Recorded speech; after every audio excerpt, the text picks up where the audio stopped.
Chapter 1. A month ago, I picked up a man. There was no other reason than the fact that he was exactly my type. As a 21st century woman who had read countless melodramatic novels, I knew perfectly well that one shouldn't just pick up wild men from the roadside. So when he grabbed my ankle that day, my first reaction was to turn around and stab him. He was dressed in black, lying on the side of the road covered in blood. He didn't look like a good person, no matter how you looked at him. However, he wasn't quite dead. He groaned in pain and struggled to open his pitch-black eyes to stare at me. Blood-stained eyelashes, eyes like ink, they were very beautiful eyes. I brushed away his wet hair and leaned in closer, watching as his expression shifted from the calm of impending death to disbelief and joy. Although it was only for a split second, I was intrigued. He looked a lot like the German shepherd I raised in my past life. It used to look at me the exact same way every time I came home. Because of my follow-up stab, he only stayed conscious for a few moments before fainting again. Before he passed out, he said 2 words. I didn't catch them clearly, but that didn't matter anymore. I dragged this man, who was over 6 feet tall and weighed quite a bit, for a full 4 hours. In the end, I collapsed on the ground in exhaustion and angrily kicked him in the butt. Too heavy. Much heavier than my dog. After managing to drag him back to the courtyard with great difficulty, I thought for a moment and decided to throw him in the storage room. I stripped off his tattered clothes, looked at his abdominal muscles and generous pectorals, and unceremoniously reached out to touch them. They felt great, comparable to my ex-boyfriend's. I just got a hand full of blood. I wiped it off carelessly and simply treated his wounds. Giving him a stab really wasn't my fault. Reaching out in the middle of the night, who knew if he was human or a ghost? After wiping his face clean, I admitted he hit right on my sweet spot. Thick eyelashes, a high nose bridge, and thin lips. In short, he was the type I liked. While admiring him, I stripped the hidden weapons and daggers off his body. To prevent the first thing he did upon waking up from stabbing me back, I professionally bound him to the room's pillar with layers of iron chains. Joking aside, I cherish my life very much. I fed him medicine for 3 days. On the day he woke up, I was just stuffing a pill into his mouth. The man's raven black eyelashes trembled, and a pair of black eyes stared tightly at me. Then he looked down at the chains on his body, his expression blank for a moment. I quickly pinched his lips. Eat it quickly, don't waste it. He was obviously stunned for a moment, then his Adam's apple rolled, and he swallowed it. He didn't even ask me what the medicine was, nor did he spit it out. What a good boy. After he swallowed the medicine, we stared at each other. He was the first to speak. Having not drunk much water for 3 days, the man's voice was terribly hoarse. Miss Sterling, your subordinate has finally found you. Oh my, this was a development I hadn't expected. Having been out for so many years, I had almost forgotten that behind me was a wealthy family that liked to keep shadow guards. Years ago, I was also a wealthy young lady. The kind who had a row of guards following her when she went out very prestigious. I thought for a few moments, dug out the dagger I had taken from him, and in the next instant, pressed it against his neck. He didn't seem to expect I would do this, but still, he didn't resist, even lifting his neck slightly. Who are you? I asked bluntly. Miss Sterling, your subordinate is named Ethan Wright. I stared into his eyes, thinking left and right but couldn't recall who this person was. Given his handsome, cool guy appearance, it was impossible for me to forget. I had raised several shadow guards, all of whom were cool guys with broad shoulders, narrow waists, and long legs. Just because I had a premature romance and kissed one of the shadow guards, my cheapskate father was furious and replaced all the shadow guards around me with women. So I cuddled with the pretty sisters every day and took them to the host club to watch the gigolos dance provocatively. The sisters and I were quite happy. Only my father was even unhappier. He replaced the shadow guard sisters with uncles and said I was corrupting public morals, forbidding me from going to the host club. I couldn't cuddle anymore, so I ran away. Seeing that I kept a cold face, a look of disappointment rose in the man's eyes. He concealed his emotions and whispered, Your subordinate has never served by Miss Sterling's side personally, so it is normal for Miss Sterling not to remember your subordinate. I figured. If he had been by my side, he would definitely have become one of my ex-boyfriends long ago. I was silent for a few moments, then suddenly remembered something. You aren't going to say that because I saved your life when I was a child, you've been searching bitterly for me ever since I left, are you? He didn't expect me to say his lines. He froze for a moment, then nodded seriously. How did Miss Sterling know?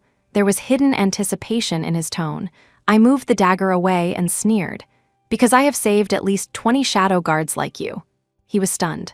He looked at me with disbelief and hurt in his beautiful eyes, as if I were a heartless lover. I have a shadow guard fetish. In the first few years after I was born into this world, whenever I was bored, I would go watch the shadow guards train. I only picked the good-looking ones. When they were scarred and battered, I would thoughtfully hand them a handkerchief and gently tell them not to get hurt, or my heart would ache. For the especially handsome ones, I would have the pharmacy send them the best healing ointments. When necessary, I would shed 2 tears, insisting on watching the cool guys apply the medicine.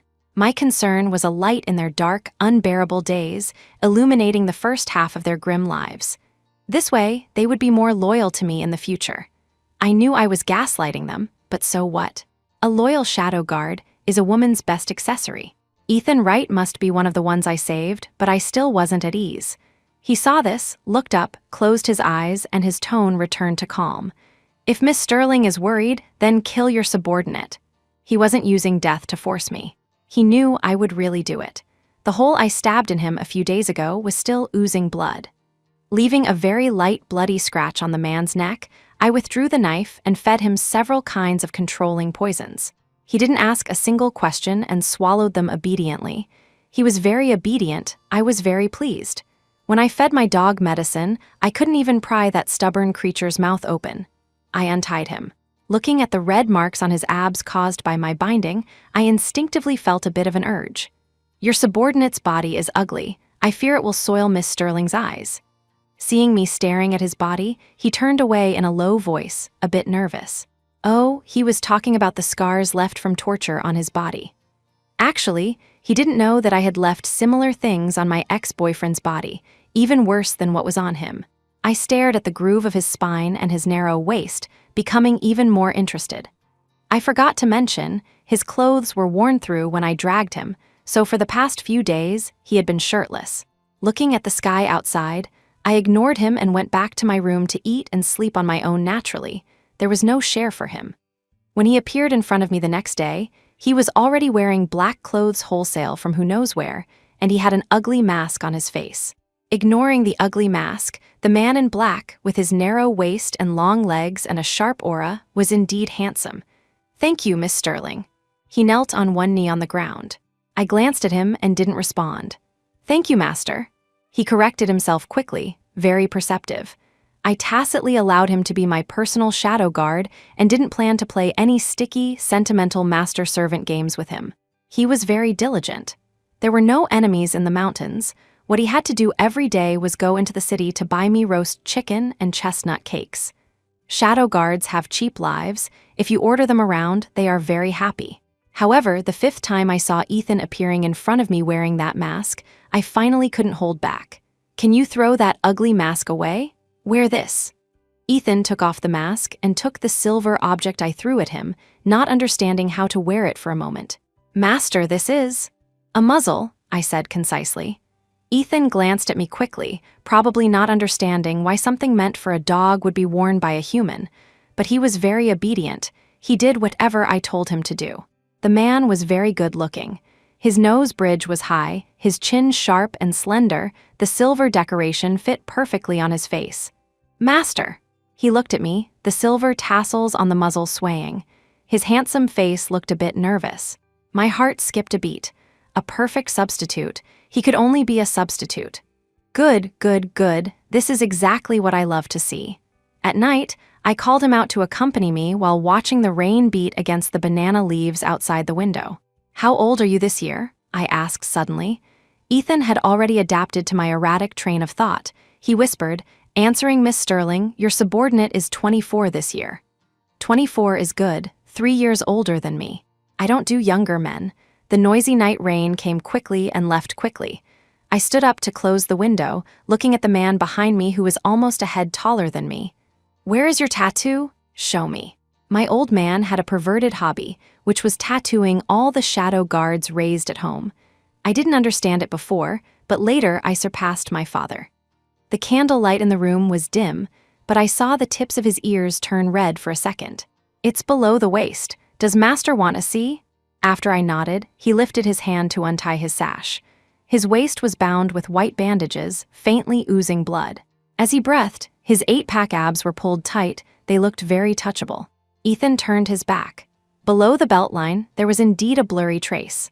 I took a few steps closer and unceremoniously pulled his pants down a bit. A complete tattoo appeared before my eyes. He was indeed my family's shadow guard. "All right, put them on." I casually squeezed his butt. The man with his back to me stiffened, holding his breath. In the dim night, I couldn't see his expression clearly, but I could imagine it. I looked down at my hand. This damn muscle memory. Sorry, force of habit, just bear with it. Chapter 2. It couldn't be helped. I was used to squeezing my ex-boyfriend's butt. It really was just a force of habit, he could believe it or not. But it was quite perky, and the texture was good. Ethan said nothing. He simply lowered his head and picked up his clothes. I was still staring at his waist, thinking about the tattoo. The tattoos on the shadow guards were of their own choosing. The lower back is a very common location, considered a standard choice. The sluttiest tattoo I've ever seen was on my ex-boyfriend. Mentioning this, I am willing to respectfully call him the ex-hubby. Of course, I was the one who suggested it, but I didn't expect he would actually remove his old tattoo and get a new one for me. He even tried to make me do the tattooing myself. I was afraid I'd cripple him, so I politely declined. Thinking about it now, I regret it a little. I should have just crippled him. Perhaps seeing that I remained silent, Ethan hesitated and asked, "Master, do you still want to see?" I slowly looked away. What is there to see? There's nothing good to look at. Only then did he put his clothes on, standing quietly by my side. Shadow guards always had a low presence. Usually, you couldn't even hear them breathing. I got tired of standing and leaned back. As expected, what welcomed me was a warm, broad embrace behind me. It was just that the man was very nervous, his body tense as a hard rock. I had asked Ethan why he appeared in the mountains where I lived. Ethan said he was being chased after a failed mission and stumbled upon me right before dying. Sounded quite coincidental, but my home was 10,000 miles away from here. I chuckled and made no comment. Life went on peacefully. My daily routine was to take a walk on the mountain and occasionally stroll in the city. Ethan cleared a space in the storage room for himself as a bedroom. Except for when I looked for him, he wasn't in my line of sight, most of the time very diligent. For a shadow guard, his cooking skills were unexpectedly good. The food he made was actually appealing in color, smell, and taste. The first time Ethan served the dishes, I lifted my chin to signal him to take a bite first. He quickly refused, saying he had already eaten. I said I didn't mean for him to eat with me. I was afraid it was poisoned. He was silent for a long time, looking a bit hurt, but he still obediently took a bite of every dish. From then on, every day after cooking, he would always take a bite in advance and then look at me with those pitch-black eyes. He was a dashing shadow guard, 6'1" tall, yet every time he looked at me, he looked just like my dog. However, I didn't fall for that. After sending him away, I started eating. When I picked him up, I had fed him a messy pile of medicines. Among them were many poisons I had swiped from home years ago. I thought they had expired, but I didn't expect the poison to flare up so quickly. That night, just as I was about to sleep, I heard a strange sound coming from the storage room. The muffled sound of a man panting. It was very erotic. Alarm bells rang in my heart. I immediately threw on a cloak and went over. If Ethan dared to fool around in my courtyard, I had already decided where to bury him. There were no signs of a fight in the courtyard. I pushed the door open, prepared to see a ruffian and a woman's undergarments, but what I saw was unexpected. There was no candlelight in the room. Borrowing the faint moonlight behind me, I saw Ethan wearing only a single layer of black innerwear, curled up on the ground trembling. Hearing the noise, he struggled to look up. The moonlight reflected in his eyes, making them look wet. I took 2 steps closer to him and realized they really were wet. He was actually crying. Cry, cry, cry, what are you crying for? My good fortune is being cried away by him. The tip of the man's nose was covered in cold sweat, his wet black hair stuck to his cheeks, and there was shocking red beside his lips. "Master, don't come over." Seeing me approach, Ethan spoke. His voice was deep and hoarse, obviously enduring immense pain forcibly. More blood spilled from his mouth. The moisture in his eyes was physiological. I stopped in front of him, looking down and quietly appreciating the scene for a while. I found that Ethan looked very good vomiting blood. A battle-damaged cool guy, I love it. I also love to top him. The man frowned tightly, his eyelashes trembling constantly. Perhaps because it hurt too much, the veins on his neck and arms bulged, making him look even sexier. Seeming to realize I was staring at him, he coughed twice and vomited another mouthful of blood. My, the bitterness trick. He could clearly swallow this blood. Don't ask me how I know. My ex-hubby did this all the time. I watched for a while longer. It wasn't until Ethan literally fainted from pain in front of me that I realized if I didn't save him, this guy would really kick the bucket. I had long forgotten which antidote was for what, so I could only stuff them all into him at once. I abandoned the idea of carrying him to the bed and sat cross-legged beside him. Is there a screw loose in your brain? Didn't you know to ask me for the antidote? I asked seriously after he woke up. Ethan was silent for a long time. His face was strangely pale, his tone weak. I thought Master wanted to see this. He understood my kinks quite well. I became alert. Although I used to play with shadow guards at home, I didn't think he had the guts to sit on the roof and eavesdrop. Someone else must have told him these things. I raised my hand and gently brushed his hair away. Ethan looked somewhat flattered. Coupled with his miserable state, he looked like a puppy picked up from a trash heap. Is that so? I smiled, then raised my hand and slapped him. The sound was crisp. Ethan turned his head aside. There was a bright palm print on his cheek. Who sent you? I shook my numb hand, thinking a whip would be more effective. No one sent your subordinate. Quite stubborn, biting onto one sentence and not letting go, reminded me of my German shepherd again. Then do you still know what I want to see? Ethan got up and knelt in front of me, looking down at the ground. Your subordinate's life was saved by Master. Master can do whatever she wants to your subordinate. He got smart. I sat on his bed looking at him. Come closer. He obediently kneeled forward 2 steps. I kicked him. Of course, he didn't budge. His muscles weren't trained for nothing. I just wanted to test the feeling. Just as Ethan was hesitating whether to lie down, I sneered and then stepped down on him. He clearly didn't realize I would do this. He glanced at me quickly, then lowered his head, not daring to say a word. Shadow guards are good at hiding emotions, but he was indeed startled by my action. Although there was no mirror, my expression right now must have been unpleasant. Ethan knelt straight, hands folded behind his back, the standard punishment posture for a shadow guard. I lightly kicked his abs twice, making him come closer to me. The door was wide open. If someone passed by, they would see a woman in white sitting in the room, with a muscular man in black kneeling in front of her. It looked like a perfectly normal scene. Watching Ethan close his eyes in endurance, the red marks on his face not yet faded, his abs tight from the stimulation. Looking exactly like a pitiful creature who had been ravaged, my mood suddenly improved a lot. I knew the limit. Although shadow guards are very good at enduring, thanks to my ex-hubby, I knew exactly where a shadow guard's limit lay. Seeing his expression gradually become dazed, I smiled.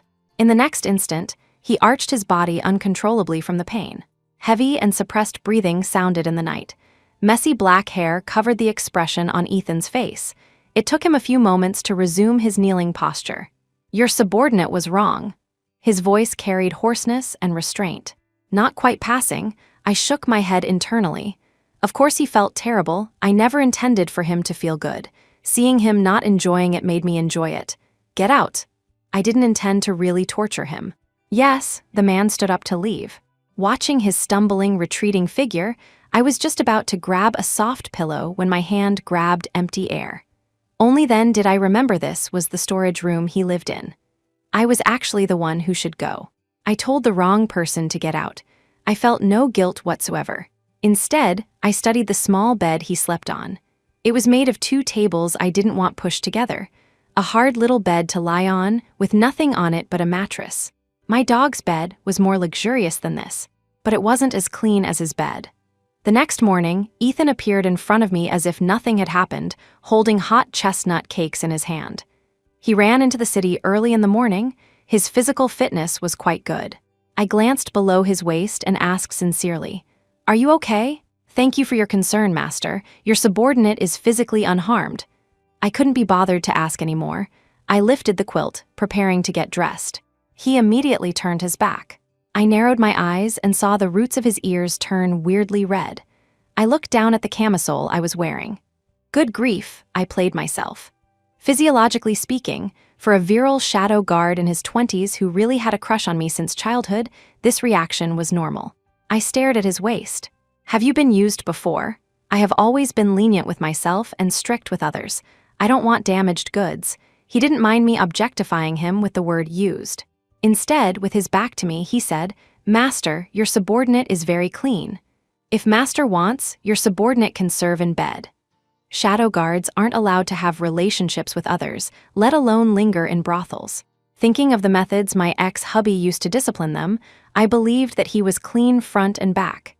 Dismantle that dog kennel of yours. Sleep with me tonight, I said. He probably didn't expect it to be so fast. He was stunned for a few moments before responding. Ethan was a little nervous today. I could feel it, especially after night fell. I got up from the bath and put on my close-fitting innerwear. It was almost winter, and it was too cold outside. I didn't want to walk a single step, so I let Ethan carry me back. Your subordinate apologizes for the offense. Lying in Ethan's arms, I leaned into his neck and sniffed. It was the scent of soap locusts. I reassuredly rubbed his chest muscles through his clothes and felt his steps pause significantly. He gently placed me on the bed and turned back to close the doors and windows. Ethan must have washed himself many times. His skin was scrubbed red. Do you really know how to serve me in bed? I asked curiously. He lowered his eyes, his tone very light. Master can use your subordinate however you wish. So he knew. That night I was in a rare mood, leaving the pleasure to myself and the pain to the person beneath me. Chapter 3. Friends, a muscular, loyal dog shadow guard whoever tries it knows. It smells intoxicating. I enthusiastically tested various tools on Ethan. Since it was his first time, being handled by me was already hard enough. Every time he saw me take out something new, his body would tremble, but he still obediently let me do as I pleased. I tied him to the head of the bed with a red rope, purely for decorative purposes. If he wanted to resist, that rope would be like a child's toy in his hands. That he could refrain from snapping the rope relied entirely on his powerful self-control. The red candle tipped over. Ethan's tense muscle lines were beautiful, and his eyelashes wet with tears were also very lovely. He could endure even more than I imagined.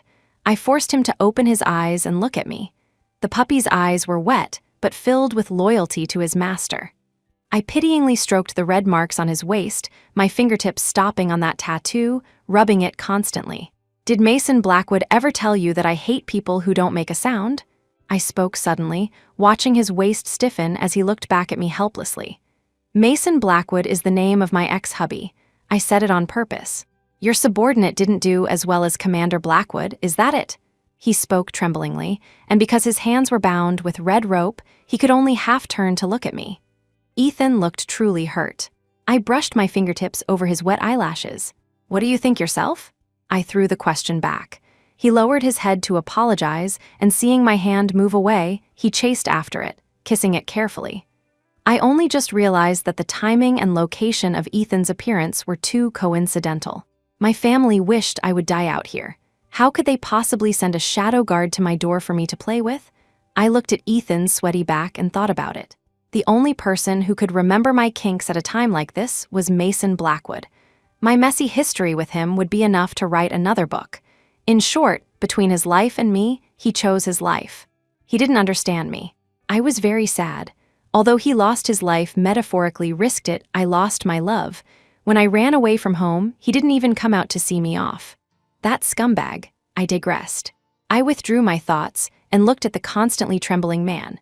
Cold sweat was breaking out on his forehead. He heard about the same as he looked last night. I understood.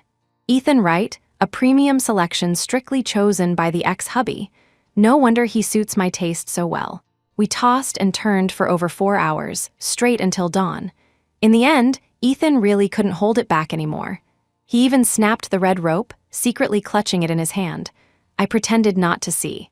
Looking at the whitening sky outside, I made him change the sheets and bedding, deciding to get some beauty sleep. "Master, can your subordinate go to the outhouse?" He knelt at the head of the bed, his voice trembling, his chest covered in sweat. I glanced at him. There was no blood left in his face. I also glanced below his waist and took down a silver hairpin. Considering this was his first time being ravaged by me, I nodded to let him go quickly, then come back and sleep with me. Ethan finally let out a sigh of relief. After he left, I played with the blood-stained silver hairpin in my hand. It was very sharp and thin. The pearl cap on top could be opened, leaving a needle-sized slit inside where something could be injected in advance. It was something I had custom-made for Mason back then. Average people couldn't stand it. Mason hadn't tried it yet. I didn't expect Ethan to use it first. When Ethan returned, seeing me still holding the silver hairpin and studying it, his steps paused and his ear roots looked even redder. Aren't shadow guards supposed to hide their emotions? Why was he so easily shy? He knelt by the bed. The man's warm breath came close to me. "It's dirty. Your subordinate went to wash it." I let go, and the silver hairpin fell into his hand, but a smear of residual blood remained on my hand. I rubbed my fingertips and glanced sideways at him. Ethan lowered his eyes and leaned closer. He actually licked it. His wet, hot tongue retracted quickly. Seeing me looking at him with a faint smile, Ethan was also a bit nervous. His Adam's apple rolled, and his voice was magnetic and hoarse. "Forgive your subordinate's offense." I raised my hand and rubbed his abs, then turned over. "Go to sleep quickly." Winter was coming soon, and the floor heating wasn't lit. Having a shadow guard under the covers was like having a giant heating pad. I burrowed into his arms, ignoring the man's instantly stiffened body, and found a comfortable position to sleep, warm and very intimate. It was already afternoon when I woke up. I yawned as I sat up, reaching out to poke his abs. I knew Ethan hadn't slept at all. He maintained the same posture the whole time, and the reason his body remained so hot was that he was circulating his internal energy. It took a lot of mental effort. "Your subordinate will go make food." Ethan let me poke enough before speaking. He got up, picked up his clothes from the floor, and put them on. I quietly appreciated the view. I started dating Ethan. Of course, this was a unilateral decision by me. Every night I burrowed into his arms to sleep. I felt our love was stronger than gold. Ethan turned into a male nanny, doing laundry and cooking for me during the day, and getting topped by me at night.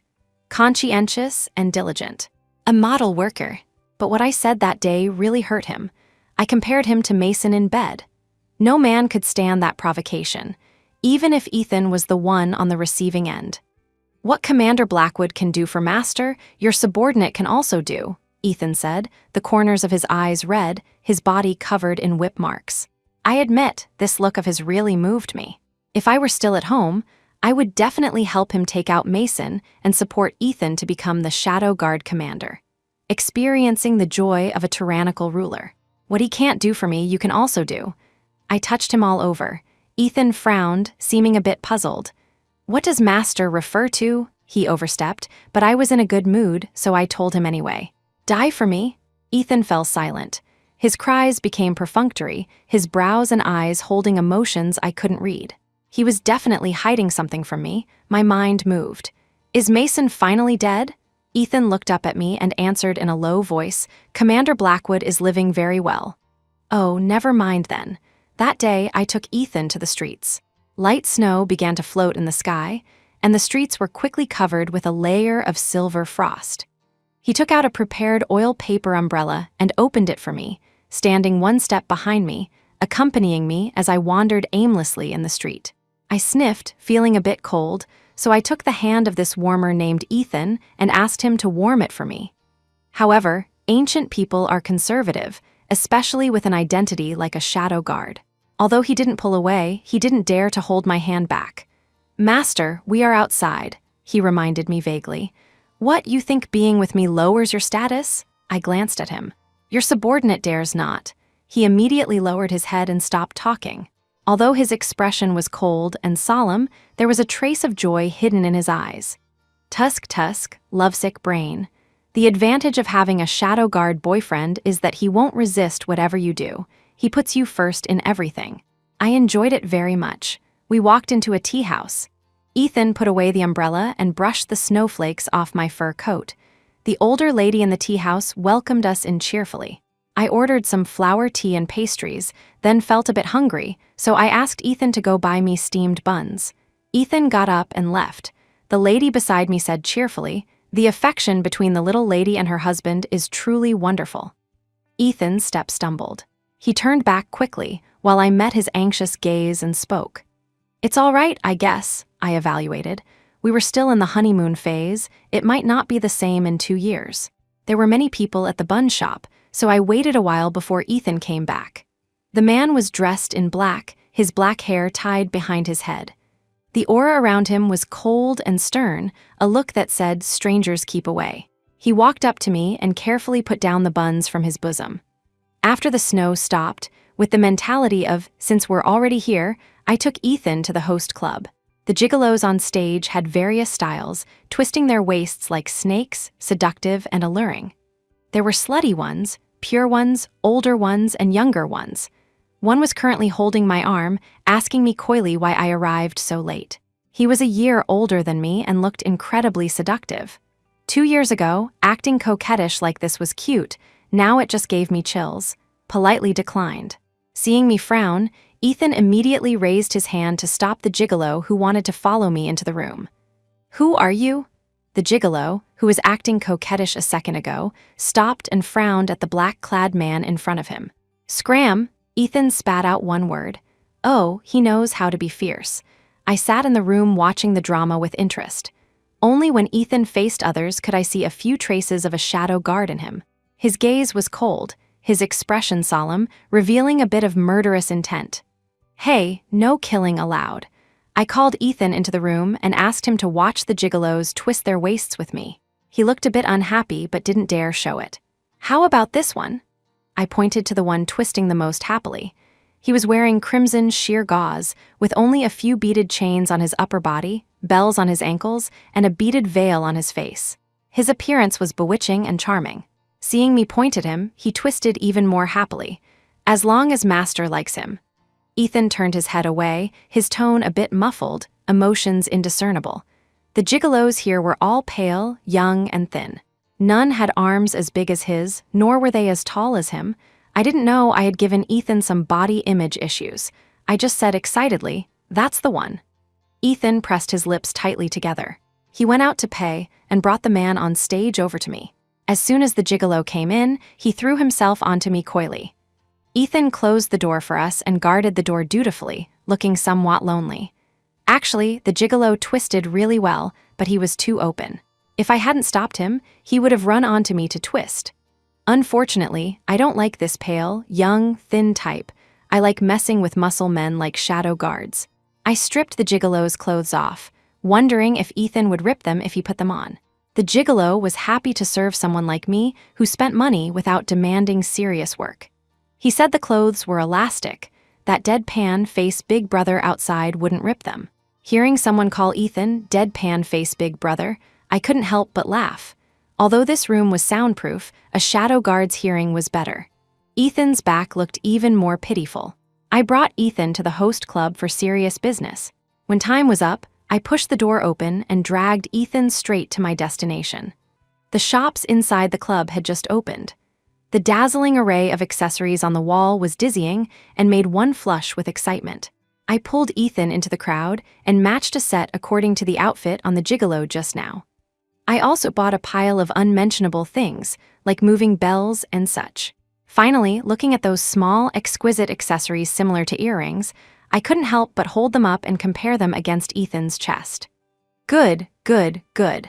Gold ones, silver ones, and jade bead ones get a set of each. Ethan didn't say a word the whole time, only his face got redder and redder. I asked him if he wanted to wear them, warning it would hurt. He said it was entirely up to me. I had a bountiful harvest and was in a great mood. Taking Ethan out of the host club into the snowy night, the cold wind rustled. The street was empty, except for a black figure with his back to us. 2 figures fell silently in front of him. He lowered the sword in his hand. Fresh blood dripped from the tip. Oh, stumbled upon a murder scene. Ethan shielded me behind him, a hidden weapon in his hand. Wait, looking a bit familiar. Not sure, let me look again. I poked my head out from behind Ethan. The man not far away turned his cold face, blood splattered on it. The moment he saw me, he was obviously stunned. Enemies really do cross paths. This cold-faced, unlucky guy, wasn't he my ex-hubby?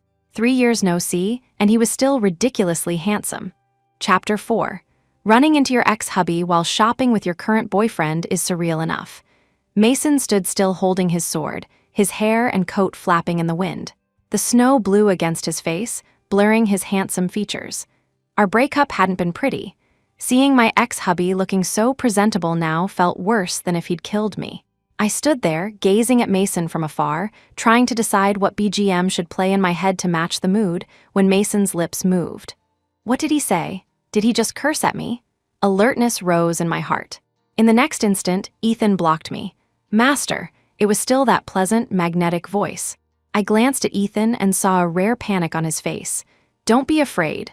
Although I didn't know what he had to be afraid of, I comforted him subconsciously. The snow fell harder, the cold wind cutting like a knife.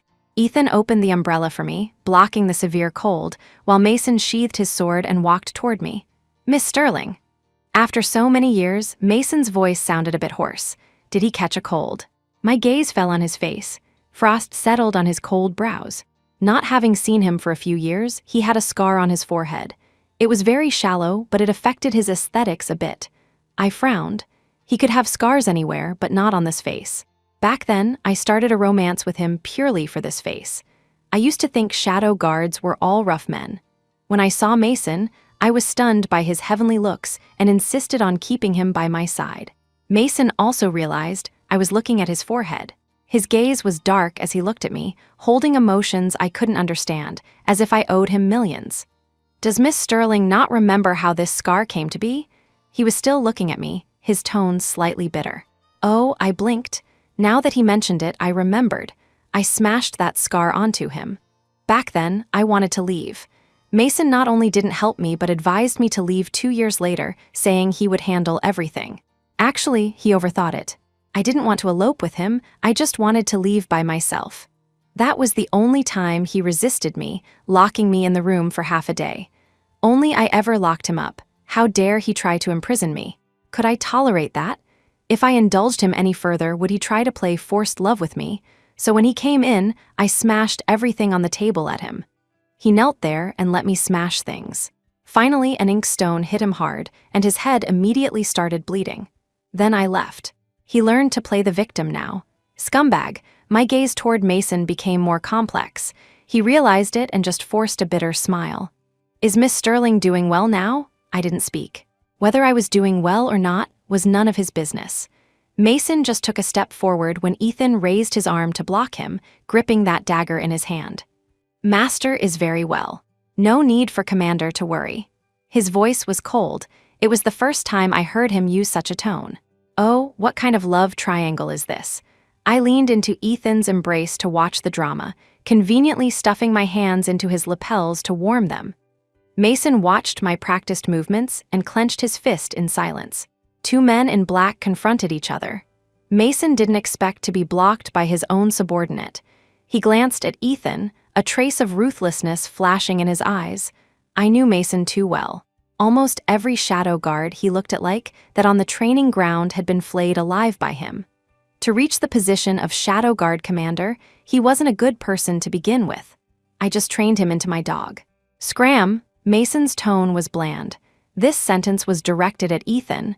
They were about the same height. I had to look up to see their contest. Ethan naturally didn't move.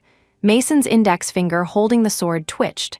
Having just killed someone, he was shrouded in a faint aura of killing intent and the smell of blood.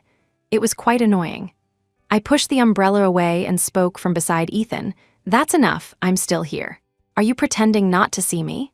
Cursing my current boyfriend in front of me was no different from cursing me sure enough. Hearing my voice, Mason's finger retracted, and that killing intent dissipated. "Miss Sterling, I didn't mean that. I don't care what you meant." I grabbed Ethan's hand and interlaced my fingers with his, looking at Mason. Mason looked at my hand holding Ethan's. Finally, he couldn't speak, just staring at me blankly. True, although Mason and I had a romance back then, kissed, and went to bed, we never held hands in front of outsiders. He was quite the pure romantic. He couldn't stand this. I'm living very well. It would be even better if you rolled far away. You sent Ethan, right? I like him very much. Thanks. Dropping these two sentences, I pulled Ethan and turned to leave, giving Ethan plenty of favoritism. I gave Ethan a look, but he obviously didn't understand. He was stiff the whole time. While I held one of his hands, his other hand awkwardly reached around to hold the umbrella for me, his eyes stealing glances at me constantly. I said, "Ethan, relax. I was just playing with him, but with you, I'm playing for real." The cold wind blew my words backward. I knew Mason hadn't left. These few sentences were enough to make him sad for half a year. Can't help it. I prefer to spoil my obedient current boyfriend. I have to thank my ex-hubby for this. The wind and snow were heavy at night. Ethan carried me up the mountain. Lying on his shoulder, my fingers played restlessly with his Adam's apple. The man's Adam's apple rolled. Was what Master said just now true? I nodded. Master's words weren't just to anger Commander Blackwood. I paused. Put that way, my actions just now did seem like using Ethan to vent anger on Mason. Why anger him? I was serious, I coaxed. The man's ears turned red. I pinched them, feeling a bit capricious. By the way, how did you dare to block him just now? He is your superior. Ethan didn't stop walking. As long as Master wishes, he doesn't have to be. Stopped calling him Commander, too. This kid has rebellious thoughts. I understood Ethan's subtext. As long as I wanted, he could turn against Mason at any time, even resorting to arms. Whose martial arts are better between you two? After playing for a while, realizing Ethan's breathing was a bit unsteady, I let go and asked curiously. The man was silent for a moment. About the same. A very perfunctory answer. How much is about the same? But I still felt Mason's martial arts were slightly higher. Otherwise, how could he become commander in just a few years? For the sake of Ethan's pride, I didn't say this. Shadow guards learn killing moves. If the two of them fought, one would likely die. I imagined that scene and shook my head. Fighting and killing is unhealthy. I only knew Mason was crazy, but I didn't expect him to do something like this. At night, looking at the man who had tied himself up with red rope on the bed, I stopped in my tracks. Mason frowned slightly, the corners of his eyes red and wet, panting uncontrollably from his mouth. I glanced at him. According to my old preferences, he did everything perfectly, except he was wearing pinroos. No, Ethan's sheer clothes. You are so slutty, I commented seriously. He smiled, his voice slightly hoarse and blurry, obviously holding something in his mouth. Doesn't Miss Sterling like me like this? Indeed, no one knew what I liked better than Mason. All my preferences and intensity levels were tested on him, nearly breaking him several times. Mason's frown deepened. Only then did I notice he had actually taken medicine. I picked up the empty bottle next to him. The cold bottle pressed against his body, shocking a muffled groan out of the man as he actively pressed towards me. If it were Ethan, he would only look at me with aggrieved eyes. Where is Ethan? Dead, Mason answered quickly, bowing his head to kiss my fingertips, carefully placing the thing he had in his mouth into my hand. It was the small ring I bought for Ethan, the one with golden hollow bells. Ethan hadn't used it yet. I raised my hand and slapped Mason. In the night, the slap sounded crisp. I used heavy force. You can eat indiscriminately, but you can't speak indiscriminately. He smiled at me, not caring about the slap at all, just clinging to me affectionately, his tone holding indescribable emotions. Does Miss Sterling truly like him? I thought Miss Sterling was just playing with him, sending someone to me to play with first, waiting until I got tired of Ethan, then appearing himself he thought beautifully. What does Miss Sterling like about him? Does he know Miss Sterling's preferences as I do? Can he endure like I can? Or is he as willing to sacrifice everything as I am? Mason looked up. He forced a smile which, paired with his swollen cheek, looked somewhat miserable and pitiful. Ethan is very good. I stared into his wet, affectionate eyes and said seriously, he's younger than you, more durable than you, and sluttier than you. Mason, you're old. As soon as these words came out, the ambiguous atmosphere in the room vanished for a moment and Mason's smile froze. Actually, he wasn't old. I just hated his cleverness. I looked down at the exquisite toy in my hand, raised it, and granted Mason's wish. Without any preparation, and Mason hadn't worn this for a long time, it should have been very painful. But Mason just watched me quietly, not caring about the blood flowing down, as if he couldn't feel pain. He couldn't be getting off on this, could he? I looked him up and down weirdly, then turned and left. Chapter 5. I found Ethan in the storage room. He sat cross-legged on the ground, regulating his internal breath. His face was pale as paper, with spots of blood at the corner of his lips, looking like a stray dog that had lost a fight. Anger rose within me. I went up to pick him up. Of course, due to the actual height difference, he stood up by himself. "Master." Ethan wiped the blood from his lips, his voice weak. I frowned and stared at him. "Didn't you say your martial arts were about the same? You lost just like that?" Ethan was silent for a long time. He didn't answer the question but said, "He told me that as long as he saw Master one more time, he would never disturb Master again in this life." I laughed as soon as I heard it. If someone else said this, I might believe it, but Mason saying these words was absolute bullshit, just like him shouting purely from pleasure when in extreme pain. "And you believed his nonsense. Do you want to go see what he's doing?" I looked at Ethan and said, "He's using your things, wearing your clothes, and seducing your master." Ethan's expression changed. Obviously, he hadn't expected Mason to lack martial ethics so completely. He was so angry that blood seeped from his lips again. "He hit you?" I stared at Ethan, but he had no external injuries. Why was he vomiting blood? Seeing Ethan silent, I frowned, my tone carrying impatience. "Speak." I hate people keeping things from me, especially those close to me. Ethan also realized my mood change. His Adam's apple rolled, and he looked at me with eyes calm as a lake, anxiety suppressed in their depths. "It's poison." The price to come to Master's side was 3 kinds of poison. I had indeed flirted with many shadow guards back then. Mason chose the one whose physique most resembled his own, and who had the strongest endurance from among them. As Ethan said, his martial arts were about the same as Mason's, so Mason prepared 3 kinds of mind-controlling poisons for him. If he drank them, he could accompany me. Ethan didn't hesitate. He endured several nights of heart-wrenching pain to reach the foot of my mountain. And just now, Mason had accelerated the poison's onset. I laughed out loud. I really scoffed. "Master, I'm sorry. Your subordinate deliberately concealed this matter, keeping Master in the dark." Ethan knelt before me. He dared not look up at me, his tone nervous. I touched his hair, not knowing whether to call him stupid or loyal. To see me, was it worth it? For Master, anything is worth it. He raised his eyes, fervent and pure. I brushed his eyebrows. A rare warmth crossed my heart, but only for that moment. In terms of looks, Mason and Ethan weren't the same type. Mason was strikingly handsome with a sharp edge, while Ethan's appearance wasn't as eye-catching. He was accustomed to serving me with lowered eyes, simple and gentle. Just like right now, his expression looked exactly like a wronged little wife. I turned to find the culprit. "Mason, you've grown bold. Not only did you send someone to me, playing replacement literature, but you also dared to poison people casually." The culprit was standing at my door right now. He still had some shame, knowing to put on clothes. If one ignored his flushed, unbearable complexion, he looked fairly human. "Miss Sterling," his voice trembled. "Where is the antidote?" I asked coldly. Mason wasn't surprised by my words. He just looked at me.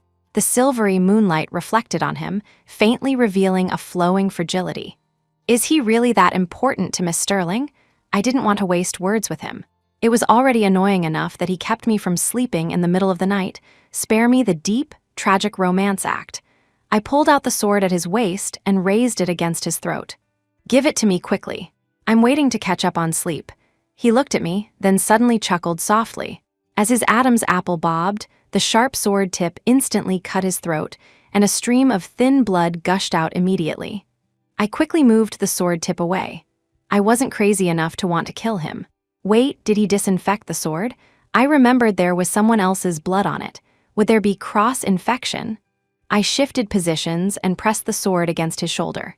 Mason looked down at his sword, his tone actually holding a hint of joy. Why doesn't Miss Sterling kill me? This guy, damn it, was even more perverted than me. Didn't you say you couldn't die? I mocked him deliberately. He was startled for a moment, then took a step toward me. The sword was very sharp. I could even feel it piercing the flesh. That was before. Now that everything is handled, if Miss Sterling wants me dead, it can happen anytime. If Miss Sterling truly hates me, then kill me. He closed his eyes in despair. The man who told me 3 years ago he couldn't die now looked like he truly wanted to die under my sword. Am I some perverted homicidal maniac? One or two of them rushing to the grave if he doesn't find it unlucky? I certainly do. Ignoring the deep meaning in his words, I gave him a stab below the collarbone. Although not fatal, it was enough for him to recover for a while. I stabbed Ethan once, giving Mason a stab too fair enough. All right, give me the antidote and get out. I pulled out the sword and threw it at his feet. Mason bent down to pick up the sword and took out 3 small bottles from his bosom. It matched the number Ethan mentioned. I took the bottles skeptically. Mason's fingertips were unusually hot, and his face was full of infatuation. Miss Sterling can rest assured the poison won't kill him. Mason glanced behind me. Only then did I realize Ethan had been standing behind me, looking at Mason with a dark face, holding a dagger in his hand. This was probably enemies seeing red. Mason thought he sent a concubine to win over the husband's heart for him, but who knew upon returning home, the concubine had become the official wife, and he was kicked out along with his nest. Home base stolen. Furious. Do you know what a qualified ex-boyfriend should be like? I looked at Mason. As expected, he looked at me, hidden anticipation in his eyes. He should be silent and soundless like he's dead. I knew what Mason was thinking. If I hadn't said this, he might have even joined us. Sure enough, as I poured a basin of cold water, the last light in his eyes was extinguished by me. Mason's lips moved. He spoke with difficulty, as if swallowing knives. But I am not an ex-boyfriend. I was silent for a moment, not knowing how to explain. Ethan didn't know the meaning of the word boyfriend, but Mason did. He even knew I wasn't from this world. When I was with him, I had no filter and said all sorts of messy things. He said he wasn't an ex-boyfriend because back then in bed, I called him wifey. That was a privilege only he had. Now you are, I concluded calmly. What's there to feel wronged about? Just be secretly happy. Mason finally left. He lowered his head in despair, his steps light and unsteady, his figure lonely. In that instant, I felt a little pity. He looked really pitiful, like a stray dog. Without me helping him relieve himself, he would probably be uncomfortable for a long time. Don't ask why, ask the training. Master. Ethan's voice called back my thoughts. I threw the medicine bottles in my hand to him. Eat quickly. Sleep with me after eating. His ear tips turned red, and he nodded to follow my steps. At night, looking at Ethan's trembling back, I always remembered Mason's lonely figure. People always have a love-hate relationship with their first love commonly known as being bitchy. Actually, I vaguely knew that what happened back then had something to do with me. During the half-day, Mason locked me up. Many people in the mansion died. After I left, a big fire broke out. Later, my safe escaped from home, and the fact that no one found me for 3 years definitely had something to do with Mason. Master! Ethan's trembling voice came, his eyelashes stained with wet tears. I threw away the remaining golden hollow bell and replaced it with a pair of jade beads for Ethan. Shadow guards were tumbled in the training grounds since childhood, and training shirtless under the scorching sun was common, so few had fair skin. But the jade beads were very white, making the contrast even more erotic. I liked it very much and forbade him from taking them off. Licking the blood on my fingertips clean, looking at the still oozing blood beads, I untied Ethan and asked him to find me a pot of wine. He probably guessed what I wanted to do, but he still obediently brought it. He knelt in front of me. I shook the wine in the gourd, uncorked it, and took a sip myself. It was very spicy, so I fed Ethan a mouthful too. Is your alcohol tolerance good? I asked. Good, the man answered in a low voice. Quite confident, I raised my eyebrows, since he said so himself. Glancing at his chest, I put the matter aside and focused on feeding Ethan wine. I didn't put my hand down, so he didn't dare stop drinking. His Adam's apple rolled continuously. This wasn't ordinary fruit wine, but serious strong liquor. In modern times, drinking like this would make a normal person vomit immediately, if not send them to the hospital.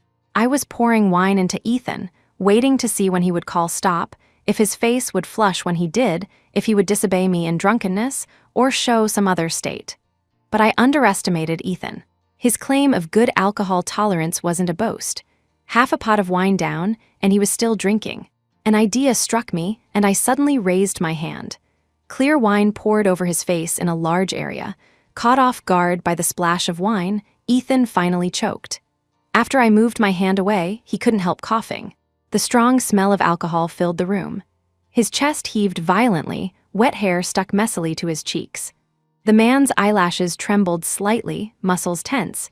He called me master with a hoarse voice, his eyes showing no signs of blurring, but rather clarity. He looked incredibly sexy. My throat rolled, and I poured the last of the wine onto his chest, achieving my initial goal, disinfecting him. This feeling was no less than pouring alcohol directly onto a wound. He hurt a lot, but didn't dodge, only looked up at me, with not even a trace of grievance in his eyes. Only loyalty and adoration. Looking at Ethan now, I secretly regretted that ancient times didn't produce dry red wine. Otherwise, I would definitely give Ethan a red wine back pour. "Bring another pot," I suddenly said. "The top is drunk. Naturally, other places need satisfaction too." Chapter 6. I had saved some flower petals in the summer. Crushed and soaked in wine now, they soon presented a faint crimson color. Create conditions if there are none. Ethan didn't understand my actions, but still obediently ground them. I told him he wouldn't understand. This was called ambience. After learning the effect I wanted, Ethan seriously suggested that if he put some blood in, the effect would be much more realistic than flower petals. I was numb. A shadow guard's brain simply has no sense of romance. Flower petal wine counts as a softcore art film. Pouring blood wine? I didn't dare imagine that scene. I politely declined Ethan's suggestion and told him to grind faster and stop thinking about strange things. So the man obediently continued grinding, quickly dyeing the clear liquid crimson. It looked beautiful poured over him, sticky and warm. A very gaudy scene, but I liked it. Normally, with more than half a pot of wine down, no matter how good Ethan's tolerance was, he should have been a bit dizzy. Yet apart from a flush on his face, the man looked no different from usual. I kicked him twice. His spine stiffened for a moment, and he looked back at me. "Does Master have any other orders?" Although still clear-headed, his breathing was lighter than usual, strangely quiet. One mouth has to get drunk. I poured him inside and out thoroughly. Ethan was rarely aroused emotionally. I pulled out the silver hairpin, leaned over, and kissed him, counting it as a reward. He looked somewhat flattered, staring at me motionlessly, the flush on his face deepening. It looked like he was drunk. "Do you like it?" Only then did he look away, lowering his eyes to hide his emotions. "Like. Your subordinate likes it very much." He specifically repeated it twice. I dropped more light kisses. He gradually became confused with passion. The moment his arms circled my lower back, I instantly stopped my movements and held his shoulders down with a cold face. Ethan looked at me. Although he didn't understand why my face suddenly turned cold, he stopped his movements too. "Let go," I said flatly. Ethan also realized this and quickly removed his hands. "Apologies, your subordinate overstepped." He really did overstep this time. I hate the feeling of being restrained. I only like being on top, dominating, the feeling of having everything under control. Even if Ethan was only confused by my kisses for a moment, even if he was willing to lie underneath, he was still a 6'1" adult male. Overpowering me physically was too easy. If I didn't call stop, he might have pressed me into his arms. I hate the feeling of wanting to break free but being unable to. Ethan realized my displeasure. He apologized carefully, saying he wouldn't make mistakes again. By the end, his voice was almost trembling, afraid I would drive him away like I did Mason. I rubbed his head soothingly. A slap followed by a sweet date. I used to do this when training my German Shepherd. To teach Ethan a lesson, after using him, I kicked him out of bed. This was the first time since I started dating Ethan that we didn't sleep in the same bed. I lay on the freshly changed bedding and fell asleep quickly. I had a dream. In the dream, I was still living in the 21st century, abroad, busy and frantic to meet deadlines every day. I went back to my apartment and fell asleep, only to wake up as the eldest daughter of a wealthy family in ancient times. I was confused, but having read many transmigration novels, I accepted it reasonably well. Quesira Sira, but I found this wasn't any novel I had read. After waiting a few years with no system coming online, I confirmed this was an uncharted wild map. Whatever. Holding the mindset of it won't kill me, big deal if I die, and dying is fine, I started conquering the shadow guards I liked. With resources delivered to my door, naturally, I wouldn't waste them. I acted recklessly for a few years. Upon learning my cheapskate father wanted to marry me off, I packed my bags and ran. Make me give birth to children for an ancient man? What kind of international joke is that? I slightly regretted not transmigrating to a matriarchal world where men gave birth to children for me instead. I opened my eyes, and the surroundings were still the familiar furnishings. I rubbed my eyes and climbed out of bed, seeing it was already afternoon. The familiar giant warmer wasn't by my side. I washed up and pushed the door open to go out. With the opening of the door panels, I abruptly retracted the step I had half taken. Ethan was kneeling straight at the door. Judging by the snow on his shoulders, he had been kneeling for a long time. I was astonished and asked what he was doing. Ethan looked up at me. Self-punishment. He provoked me last night, so he had to punish himself. I had heard this term. When shadow guards failed in their duties, besides going to the punishment room, they would generally punish themselves. I was silent for a while, walking to his side. How long have you knelt? Since I went out last night. Good heavens, my heart trembled. In this freezing weather, kneeling all night he'd turn into an ice sculpture. Don't let my warmer freeze into an idiot. What if he doesn't self-heat anymore? I quickly told him to get up, then raised my hand to pull his ears. Seeing they hadn't frozen off, I was relieved. Master need not worry. Your subordinate is fine, still smiling foolishly. Seems he froze stupid. After that day, Mason was indeed as quiet as the dead. No movement came from him. Heavy snow sealed the mountain. Ethan and I stocked up on a lot of food and supplies, living leisurely in the courtyard on the mountain until spring. Occasionally, when bored, I passed the time with Ethan. He was more obedient than any of my ex-boyfriends, yet developed to a much deeper degree. All in all, as a toy, he was very interesting. On the day the mountain opened, I planned to go down with Ethan for a stroll and buy some new clothes. Ethan's few sets of clothes were all black, looking like a bulk buy from a wholesale market. Shadow guards wearing black is standard operation, but seeing it too much causes aesthetic fatigue. If the sizes fit, I would have wanted to put my clothes on him. Taking Ethan around the clothing stores, mainly buying clothes for myself, I improved his outfit along the way. I have to say, a clothes hanger body has its benefits. He looked like a model in everything, except he kept a straight face. Can you smile? I frowned. Hearing this, Ethan tried his best to hook up a good-looking arc quite gentle. That's more like it. I picked a few fresh colors, and finally chose a black outfit with gold thread patterns and dark motifs for Ethan. It looked much more prestigious than his pitch black ones. Ethan and I often came to the tea house on West Street. Everyone in the shop thought we were husband and wife, but Ethan habitually wanted to call me master, which I glared back. Can't break character. Later, Ethan stopped talking and became the handsome, silent mute husband in others' mouths. Today, when Ethan sat down, his first reaction was to frown and grip his dagger, looking up at the second floor. However, I didn't notice this detail, focusing only on ordering food. The older lady at the tea house brought up the flower tea and pastries. The first thing she did was look at my belly, sighing, "A winter has passed. Why is there still no movement in the little lady's belly? Can't give birth at all. My husband is mute. He can't reproduce." I continued to perfunctory her, stuffing peach blossom cakes into my mouth to chew.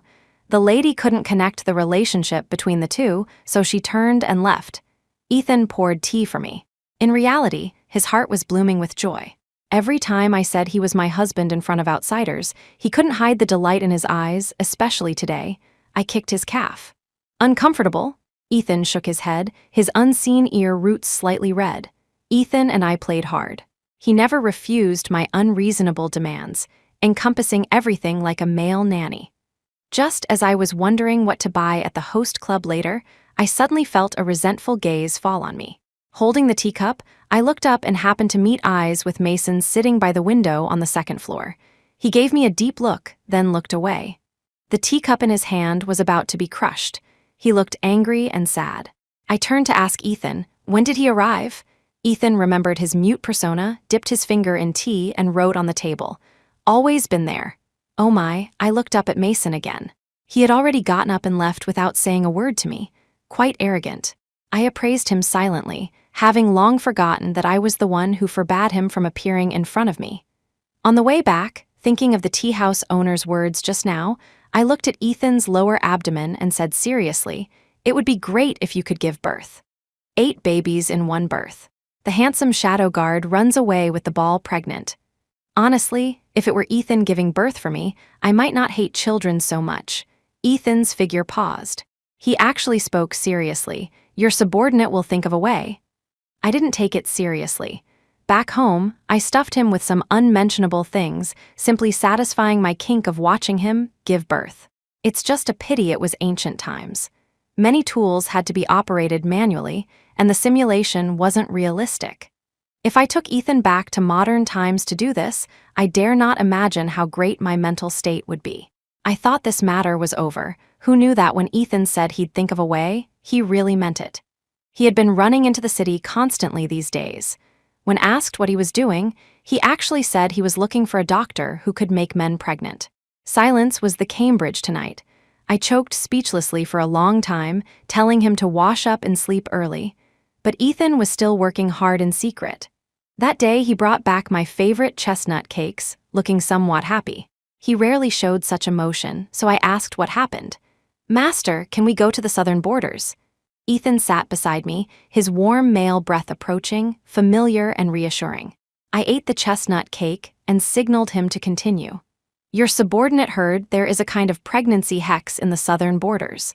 Once planted in a man, it allows him to bear offspring like a woman. However, there is no successor of this hex in the north. We must go to the south to find it personally." He rarely spoke such a long string of words, but the content made my jaw drop. "Are you serious?" I lifted my head from his arms. Ethan looked down at me, his face still serious, with emotions I couldn't understand. "Master wants children, your subordinate must try." After saying that, he looked a bit troubled. "Just that if it's 8, maybe I can't give birth to so many at once. It might take 2 or 3 years to birth them." I covered his mouth, telling him not to say such dirty things anymore. My ears were bleeding. But curiosity got the better of me. Harboring thoughts of novelty-seeking, Ethan and I actually set off for the southern borders. The journey south got hotter and hotter. Ethan circulated his internal energy to lower the temperature inside the carriage, a warmer adjustable for winter and summer. Sightseeing along the way, life was quite free. The carriage couldn't pass through the valley, so I could only ride a horse through with Ethan. Of course, I couldn't ride a horse, so I let Ethan take me. I imagined the scenes of the hero and heroine galloping on horses in period dramas, full of enthusiasm. "Master, sit tight." Ethan's voice sounded by my ear, full of magnetism and gentleness.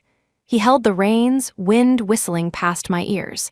I narrowed my eyes and grabbed Ethan's hand, guiding him to hold my waist. Not that my principles changed, but if he didn't hold me, I was going to fall off. I thought it would be a very valiant day. However, the reality was that after riding all day, I lay on the bed with an aching back, feeling like I was falling apart. I had never missed cars so much. Ethan massaged my waist for me.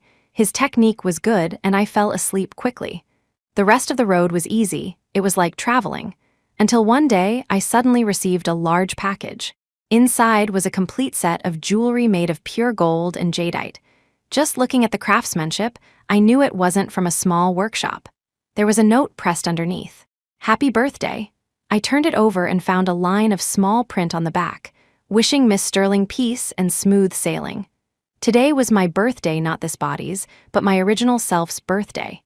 This set of jewelry naturally came from Mason. When we first got together, I was obsessed with all kinds of gaudy decorations made of pure gold, calculating in my heart how many millions these would be worth if brought back to modern times. At that time, Mason was short of money. He could only afford a pure gold hairpin for me, not a whole set. I didn't lack a gold hairpin. The gold hairpin Mason bought me was eventually used on himself, and later I forgot where I threw it. "How much do you think these are worth?" I brought the jewelry to Ethan. Ethan said a number. I gasped and asked, "Then what is your shadow guard salary?" I calculated based on what Ethan told me. For Mason to buy these for me, it was enough to spend his coffin money. Maybe he even had to take out a loan. Will he drink the northwest wind to survive in the future? A prodigal and pure-hearted ex-hubby. Seeing my surprise, Ethan said jealously, "He is the commander. He will earn more. Master need not worry about his future life." I tried to mail the jewelry back to him, but I didn't even know his address, so I had to accept it. Mason wouldn't blackmail me into supporting him, right? Given the ex-hubby's character, I suspected it briefly for a few seconds. But he just sent the things, the person didn't appear. By the time we reached the southern borders, it was scorching summer. Ethan and I entered the Meow Village to find the legendary successor of the pregnancy hex. It was a very young girl. When she learned our intention, she stared blankly for a long time before laughing out loud. Pregnancy hex requires a child first before casting the hex. You two stand in front of me. Where am I supposed to find a fetus for you? After some explanation, I realized we misunderstood the meaning of the pregnancy hex. This hex indeed allowed males to nurture things in their abdomen, like various snake eggs and insect larvae, feeding these parasites with flesh. On the day they hatched, they would drill out of the male's abdominal cavity. Theoretically speaking, putting a not-yet-dead premature infant inside could also make it possible for Ethan to give birth to it. I imagined that scene of being disemboweled and felt too disgusted, so I pulled Ethan away. We had stumbled into a horror gore film next door. Seems parasites still can't beat physiological structure. I sighed secretly again, why this wasn't a matriarchal world where men gave birth. Not getting the desired result didn't matter to me, I just treated it as relaxation. But Ethan looked inexplicably disappointed. I examined him and felt something was wrong. Why are you obsessed with wanting children? I stared at Ethan, trying to stare a hole in his face. Ethan habitually lowered his gaze and whispered, "Your subordinate thinks that having a child accompany Master might make Master happier in the future." I suddenly felt something was wrong. This isn't right. This is very wrong. We were living fine. Why talk about the future suddenly? Ethan wasn't the type to like children either. Why did he keep thinking about this matter just because I mentioned it casually? At night, I dragged Ethan to bed as usual. Although we didn't get the pregnancy hex, I got a lot of good stuff from the little girl, which was very satisfying to test on Ethan. At this moment, his cheeks were burning hot. Perhaps it was too uncomfortable. Those calm black eyes were full of painful lust now. Endure a bit longer. I leaned close to him, coaxing softly. Ethan's Adam's apple rolled, and he said yes hoarsely. He never refused me. I lowered my head and kissed his eyes. His eyelashes trembled, then lifted to look at me, already misty. My mind kept pondering, and suddenly I remembered something. Many years ago, Mason was in a strange state one night. I asked him what was wrong, and he told me the previous commander died. I didn't take it seriously then, just offered a few words of comfort, my mind more interested in Mason's body. But that night, Mason was extremely weird. I clearly didn't torture him much, yet the corners of his eyes were wet, begging me to be harder on him. Later, I forced Mason to tell me what exactly happened. At that time, Mason looked at me the same way, saying that shadow guards' lives were cheap and few lived past 35. The commander was only 29 when he died. He wanted to live longer, to accompany me for a long, long time. I stopped my movements and looked at Ethan. Suddenly, I knew what he was thinking. A cruel reality lay before me. As Mason said, shadow guards generally didn't live long. Training hard in their youth to acquire martial arts and taking many forbidden drugs meant everyone was left with chronic illnesses. Raising shadow guards sounds cool, but inside, they are ground out of human lives bit by bit. Cruel, but it was their fate. Ethan was 25 this year. He didn't know how long he could live. Those old stubborn illnesses might flare up any day. I patted Ethan's back to comfort him. "It's okay. If you die, I'll find the next one." Ethan just looked at me. Suddenly, he smiled.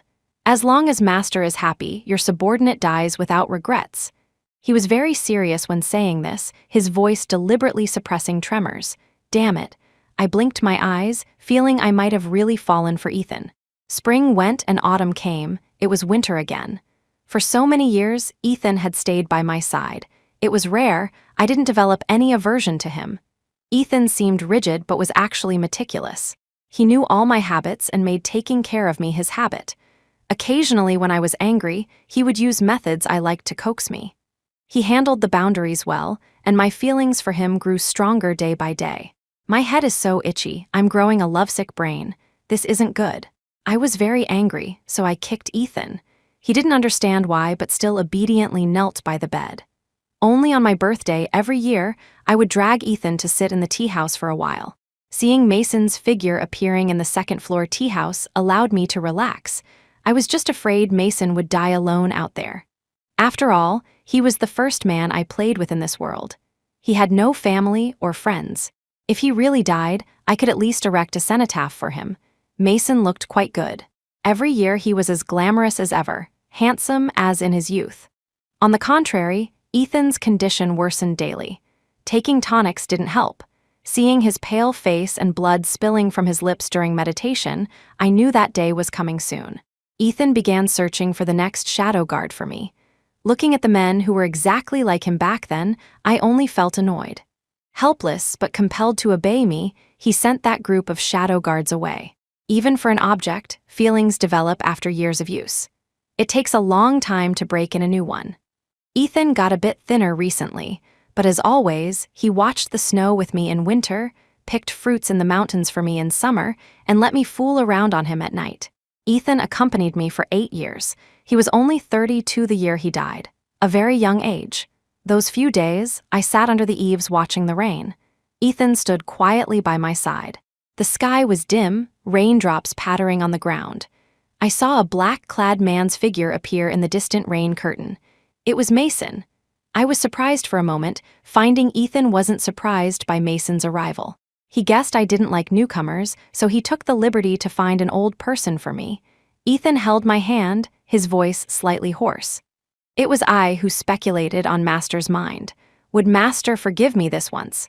He was getting bolder, not even calling himself subordinate anymore. But this was the only time Ethan begged me. Looking at the man's haggard face, I nodded.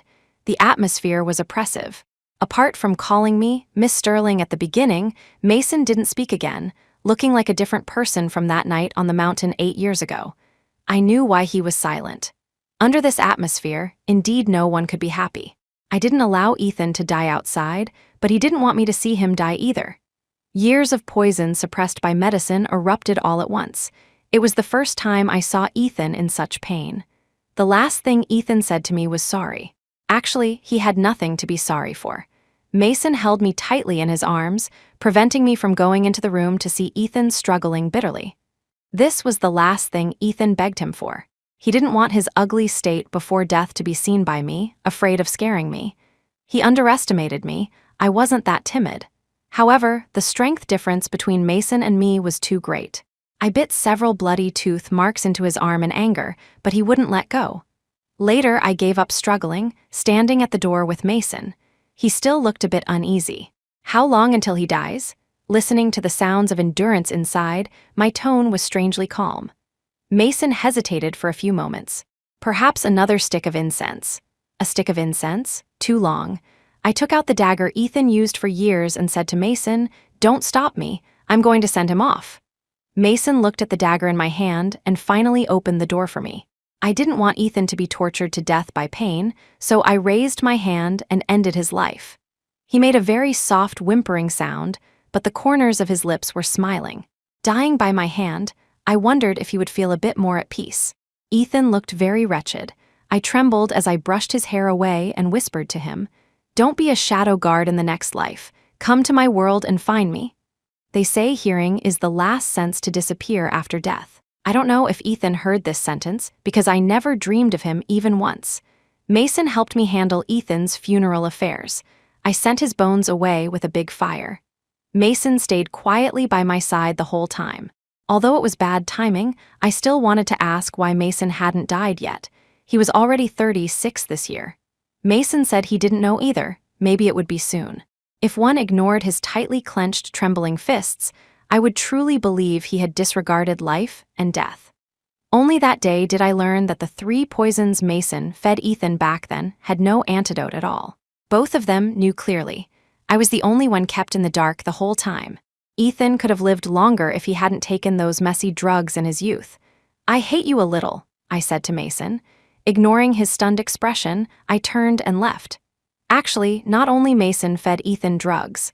I fed Ethan drugs too. Every time I fed him medicine, I pushed him one step closer to death. Saying this was just to vent my rare guilt.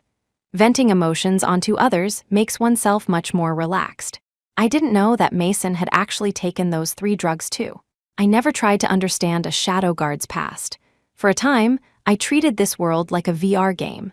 Ethan and Mason were just task targets I successfully conquered. Maybe one day I'd open my eyes and return to my world. After Ethan left, Mason took his place. It seemed Ethan had told him all my habits over the years.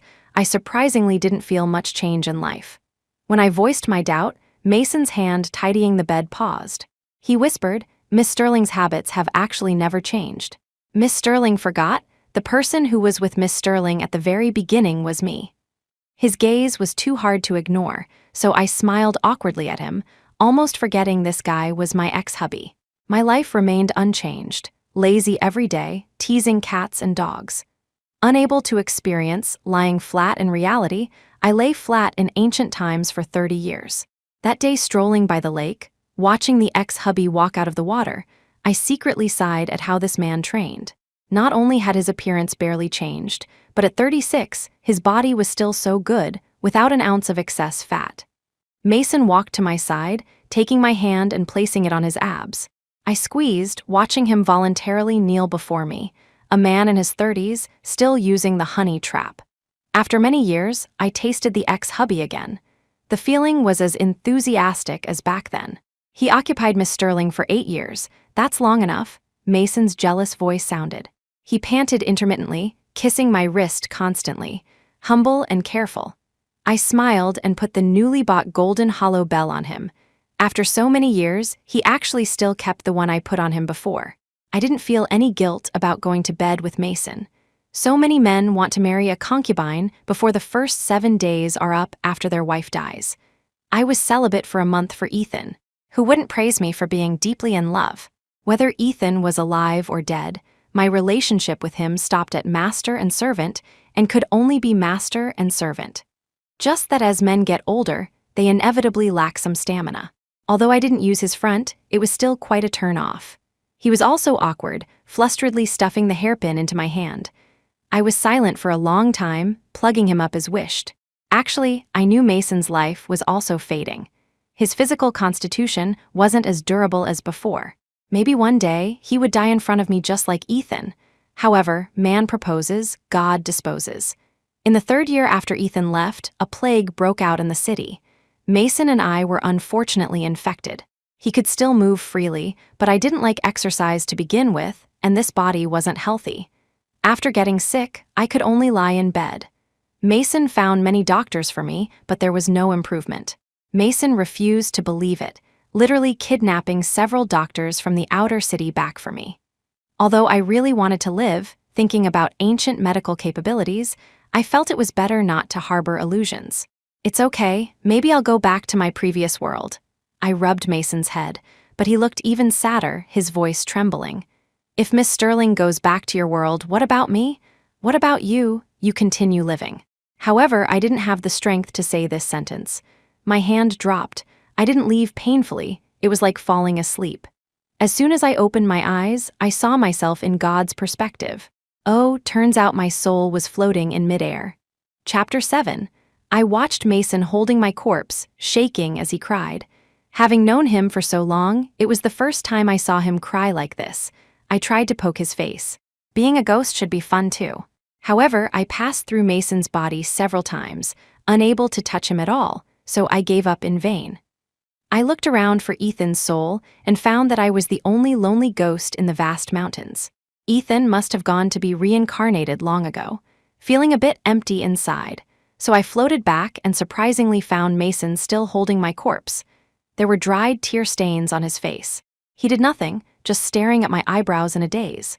Mason sat there holding me for a day and a night, from dawn to sunset. It was summer. I circled anxiously around him, afraid the corpse would rot and breed maggots. Does he have necrophilia? Just as I suspected, Mason finally moved. He stood up holding my corpse and carefully changed me into new clothes. I thought this was the end, but Mason turned to the storeroom, carefully holding something in his hands. It was the birthday gift he spent a fortune on back then. Back then, Ethan and I were in a passionate relationship. Regarding the ex-hubby's gift, I merely viewed it politely and left it to gather dust in the warehouse. He carefully placed the object in my hair. Only then did I realize it was a phoenix crown. So bold. Who is he marrying me to? I floated in front of him, staring at him, trying to stare a hole in him. Fortunately, Mason didn't dare dress me in wedding robes. He gently placed me on a straw bed paved with flowers, leaning over to kiss my lips devoutly and carefully. He cried again. Such a crybaby. Almost 40, yet crying so ungracefully. I reached out and rubbed his head through the air. Along with the same big fire, my only trace of existence in this world disappeared. Only Mason cared. He buried my ashes next to Ethan's tombstone and piled it with fresh flowers. It was a couple's tombstone. I couldn't help but want to laugh at this straight guy aesthetic. This was truly a hell joke. Before I could grin, in the next instant, Mason killed himself with his sword in front of my tombstone. His movement was too fast, so fast I couldn't react. My smile was only half-formed. The sword fell to the ground. Mason couldn't support himself and knelt. I watched Mason die in front of me helplessly. Fresh blood splattered on the tombstone, quickly spreading on the ground. Before dying, he was still looking at my tombstone, his trembling fingertips touching it. "Miss Sterling?" My soul trembled. What kind of mess is this? In the wilderness, no one will even collect his corpse. But since I could float here, Mason should have a soul too. So I shouted for Mason loudly, waiting for his soul to meet me. However, I found my consciousness gradually blurring. Before losing consciousness, I seemed to meet eyes with Mason. Seemed like I slept for a long, long time. When I opened my eyes again, the surroundings were dim, only a faint blue light flashing before my eyes. I looked at the computer in front of me, sitting there for a long time before realizing I'm back. My phone showed it was 2:12 a.m. In the silent night, only my heartbeat thumped loudly. I tried hard to recall and found I had just napped on the table while rushing a paper. It had been at most half an hour in this world. The 30 years of memories that should have been clear suddenly blurred in my mind. In that instant, I suspected I just had a very realistic dream. Maybe I was too tired. I closed my laptop and went back to my room to sleep wearily. Care if I transmigrated or not, sleep is priority number one now. Head sinking into the soft pillow, sleepiness suddenly vanished. So I took out my phone and typed the name of that dynasty into the search bar. Just as in my memory, it wasn't a real history, but the name appeared in a few web novels. I clicked on them one by one but found none matched. So I started searching for Ethan Wright and Mason Blackwood's names, suspecting my memory. Did I read some Shadow Guard novel or play a game recently, leading to thinking by day, dreaming by night? I told my best friend Zoe about this. She threw me a few Autumn game links, telling me to substitute myself and see which one fit my dream. Although Zoe didn't understand why I liked squeezing men's butts, she respected it and thought I was dreaming. I played through these Autumn games one by one. Even if there were similar settings, they were different. Ethan wasn't an exquisite character under an artist's brush. He was a living person. If placed in an Autumn game, his popularity probably wouldn't be high. He didn't know sweet words, wouldn't actively please, just listened to me very much, silent and taciturn. In the end, of course, I didn't find an answer, so I simply stopped dwelling on it. Because the evil final exams were coming, I had no time to study memories that might be dreams. I practically lived in the library every day, rarely returning to the apartment until the holidays came. That day, I pushed the door open and found a man standing in the apartment hallway. He wore a black hoodie, his face hidden under a cap, revealing a bit of black hair. But the hallway was only so big. Him blocking the elevator was quite obstructive. I said, "Excuse me," in the local language. He didn't seem to understand, so I had to walk around him into the elevator. The apartment lights weren't good, so I didn't notice his tightly clenched fists and trembling shoulders at all. If I had noticed, for my safety, I probably would have called the police immediately. I went to the supermarket downstairs to buy some food, planning to reward myself and welcome the holiday. Christmas was coming soon. Shop windows were full of decorations. Parents walked and played with children, a very warm scene. I grabbed a few bottles of beer from the shelf. Remembering the cocktail Zoe recommended yesterday, I turned to get a bottle of gin and white rum to enjoy being slightly tipsy. When passing the red wine section, I stopped, suddenly remembering that absurd scene in my dream. If conditions allowed, I definitely had to give Ethan a red wine back pour. The man's muscles were beautiful. When tense, they were hard to the touch. His waist was muscular but narrow. I loved it most when he couldn't handle it and arched his back. Being able to drive a macho shadow guard to collapse always gave me a sense of accomplishment. Ethan always broke into a thin sweat in the second half. Sometimes from arousal, mostly due to my bad taste, frowning, eyes closed, and trembling. I always liked to torture Ethan deliberately. He clearly knew, but never complained half a word, truly becoming more like a male nanny. He took care of me and indulged me. I said he was like the German shepherd I raised. Ethan hadn't seen what a German shepherd looked like but nodded in agreement. So I pointed at the big wolf dog at the village entrance, saying actually they looked about the same. Ethan realized a German shepherd was a dog. Regarding my comment that he was like my dog, Ethan said this: "To be master's dog for a lifetime, your subordinate is content." I was confused listening to it, thinking this dog had the potential to be a seductive concubine. Too bad Ethan only was my dog for 8 years. Thoughts pulled back. Actually, I don't like drinking red wine. The taste is too astringent. But thinking of Ethan's sweaty appearance in memory, I reached for a bottle inexplicably. But someone was faster than me. Someone reached over my body and took the bottle of red wine I had my eye on. Isn't this deliberately looking for trouble? Recalling curse words, just as I was about to turn around and argue, my vision was attracted by this person's hand. A pair of distinct, slender hands, a grown man's hands, without excessive body hair like foreigners. Looking at the skin tone, he was Asian, only there were obvious calluses at the tiger's mouth, ground out by holding a blade for years. Looking at those hands, familiar to the point of impossibility, I rarely held my breath. I turned to crash into a pair of pitch-black eyes. He looked down at me, the bottom of his eyes holding uncontrollable joy and excitement. "Miss Sterling, your subordinate has finally found you." He spoke in a low, hoarse voice, identical opening lines. The person in front of me overlapped with memory. It was Ethan, felt like a Korean drama heroine. In that instant, I really felt time stop for a few seconds. War song rise, BGM played automatically in my brain. Should this be called Love Across Time and Space, or My Interdimensional Boyfriend? Either way, it's magical. Just that this height and posture looked like a caved-on wall slam. I hate this posture that feels restrictive, even if the other party might be modern Ethan. Seeing me frown, the man also realized something. He quickly withdrew his hand and took a step back. "Apologies, your subordinate was just too excited to see master." The man lowered his eyes, fists clenching tightly, his voice already choked with sobs. Putting the wine glass into the shopping cart, I took Ethan back to the apartment. He was just like in ancient times, dutifully carrying my bag and opening the door, even reaching out to block the elevator for me. Looking at his skillful appearance, he didn't look like an ancient person at all. Short black hair, normal clothes. The strange man blocking the elevator door was gone. I first checked the door lock for signs of damage before opening the door with peace of mind. As soon as we entered, Ethan knelt in front of me, as if confessing a crime. "Talk." I sat on the chair looking at him, casually opening a bag of snacks. Ethan looked a bit reserved. Upon hearing my question, he seriously narrated the events to me. It turned out after Ethan died, he became a lonely ghost like me, wandering for several days. At that time, he thought protecting his master in this form wasn't bad. But when he opened his eyes again, it was the 21st century. Ethan became a male high school student, possessing the exact same name, appearance, and figure as in ancient times, and inherited the original body's memories. Ethan always remembered what his master said: "Go to Master's world to find her."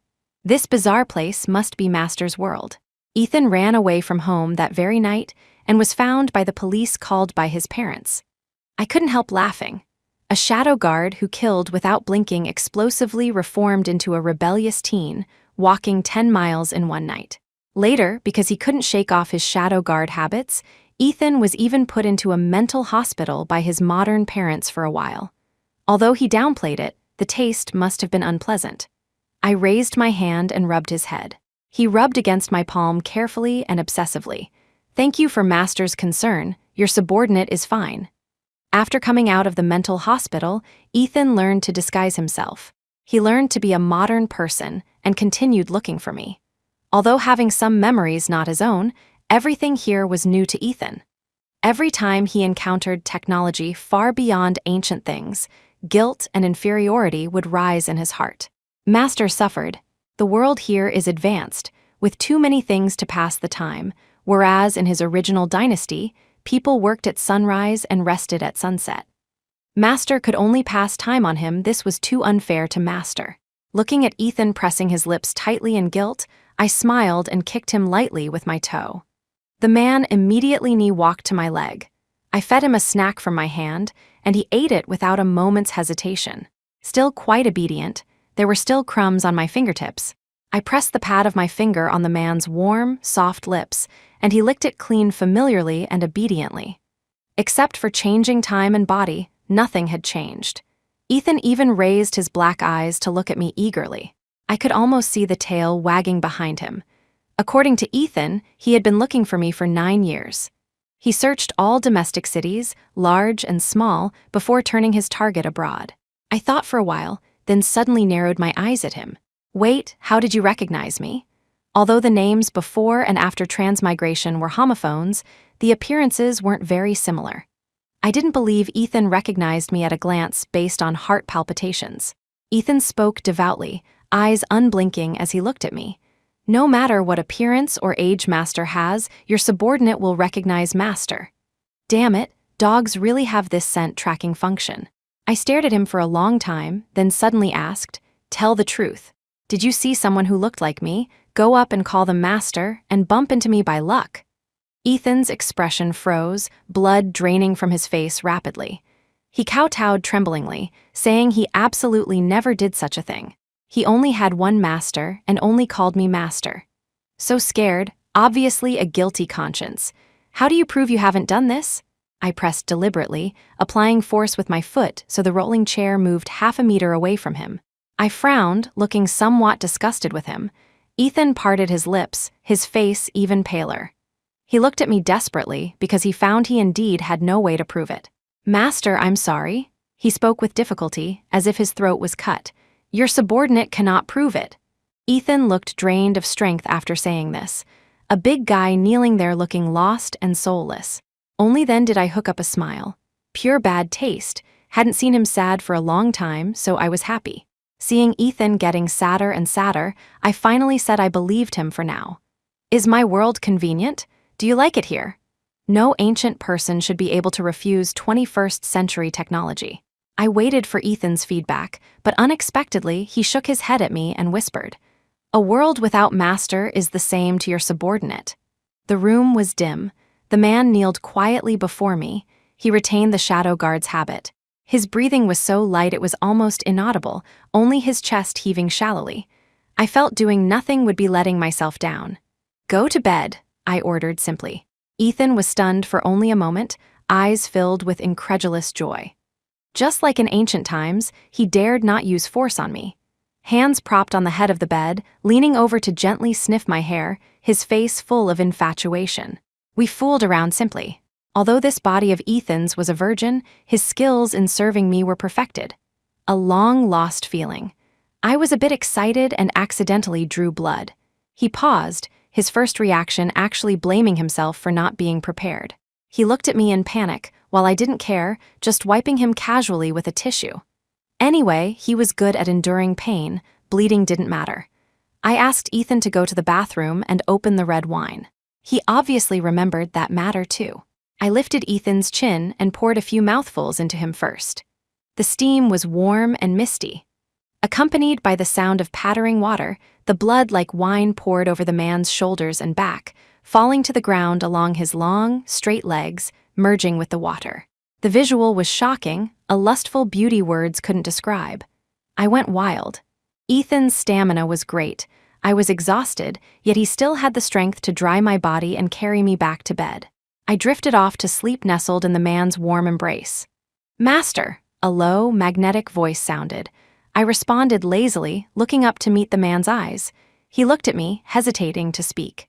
"Speak, your subordinate came to this world because of death. Master," his voice trembled a little. "Did Master return because you finished a lifetime?" A very overstepping sentence. Ethan lowered his head silently after saying it, waiting for my possible explanation or punishment. I pinched his waist hard, forcing him to look up at me. Didn't finish a lifetime. I died of illness the 3rd year after you died, just like you, ended by a fire. Ethan was silent for a long time, gently burying his head in my shoulder, yet not daring to apply weight. Sorry, Master, sorry. Ethan kept apologizing. Such a big guy insisting on burying his head in my shoulder. But a good owner won't fuss too much with a large dog. I just patted his back perfunctorily and soothingly. I didn't think there was anything to avoid, so I said carelessly, "Life and death are fated. I lived enough in ancient times anyway. Dying is dying. It's just Mason committed suicide for me, and no one collected his corpse." I paused, pulling Ethan's hair to make him look up.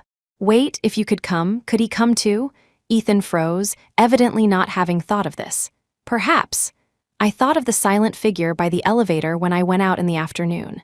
Ethan knelt up again, eyes nervous and uneasy. I knew what he was worried about. Between dogs, there is competition for favor. They could coexist peacefully for a few days in the past life purely because Ethan knew he was dying, putting aside old grudges to focus on Master.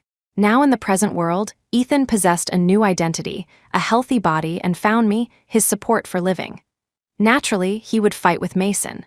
Actually, I knew even if I rolled with Mason in front of him, he would only bear it silently, only daring to be insanely jealous inside. "Master, want to find him?" Ethan asked carefully. Seeing me look over, he immediately explained, "Your subordinate means, if Master wishes, your subordinate can help Master search." Years of searching for me gave him his own network. But for now, I only wanted to raise one dog. "As long as you're good, I won't drive you away." I petted his head. Ethan busily promised, "Your subordinate will definitely be very good." Ethan's body was very clean, without scars crisscrossing muscles or tattoos.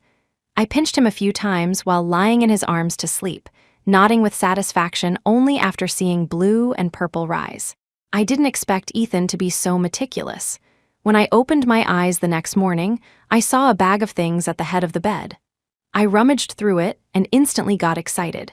"Ethan," I called him holding the thing wrapped in small string, "your subordinate is here." The familiar male voice sounded. Ethan walked out of the kitchen holding a plate. He was shirtless on top, wearing my pink apron, deliberately tied very tight. I raised my eyebrows, watching him put breakfast on the table, then kneel by my bed. Those pecs truly a genuine male nanny. "A bit small, isn't it?" I squeezed unceremoniously, then commented. Of course, talking about my clothes, not him. I saw Ethan's ears turn red. "Apologies, your subordinate wore Master's clothes privately. Please punish Master." I handed over the thing in my hand. Ethan took it and put the power source in my hand. "Know how to use it? Your subordinate knows." Ethan's Adam's apple rolled. I smiled, duplicitous man. Saying he didn't like this world, he actually looked up quite a few guides, buying everything completely early in the morning. Ethan took off my apron, folded it carefully, then put on the items I picked out. I found a piece of tape to stick it on him, turned on the power, and invited him to have breakfast with me. Ethan's phone lay on the table. Following several overlapping vibrations, messages came through. I glanced at his phone. In the next instant, Ethan placed the phone respectfully in front of me. "Master." The password was my birthday. I raised my eyebrows, grabbed his phone, and opened it. Ethan had no privacy before me, just like now. The vibration just now was a news push. I casually opened the browser and saw his undeleted search history. How to please Master? How to persuade Master not to keep other dogs? What breakfast is good for the stomach? A practical house husband type of large dog. Ethan evidently saw it too. He pressed his lips tight, looking at me nervously. I hooked up a smile, indulging this bit of jealousy. Ethan's contact list was very clean, just a mere few people. He explained to me who each person was. I nodded, then took out my phone to add him on messaging app. Ethan took the phone, tapped a few times, then handed it back, asking if this nickname was okay. "Master, as long as you're happy," I said casually. Ethan was certainly very happy. He even smiled secretly several times. I missed the tattoos and scars on Ethan's body, so he prepared tools I could use. Everything else was fine, but when I took out the special ink and tattoo needles he bought, he fell into a rare silence. This obviously wasn't professional equipment. I hadn't learned tattooing, but Ethan trusted me unconditionally. I tied him up, blindfolded him, and placed a tattoo on his inner thigh. Not a pattern, but words, the kind of slut-shaming words that can't be spoken. He trembled ceaselessly. I took a photo of his most wretched and embarrassing moment to set as the wallpaper for our chat, then threw the phone in his face, letting him see clearly the tattoo on his body. A highly humiliating act, yet Ethan treasured it, his ears burning red. Chapter 8. The props Ethan bought were very useful. Except for the boxes of condoms that came free and when unused, I used every item on the man to my heart's content, including the kink I wanted to see most in ancient times. 1 birth, 8 babies. Handsome shadow guard running with the ball. I deliberately took many videos and photos for Ethan to reminisce over himself. God's perspective impossible in ancient times. Now Ethan had hundreds of clips in his phone. He saved and watched each one seriously, very obedient to me. I tried to make him write me a few hundred words analyzing them. The man sat in front of the computer, wearing the gag and fluffy dog ears I bought, but only typed out 2 lines in 2 hours. Didn't satisfy master. Need to reflect.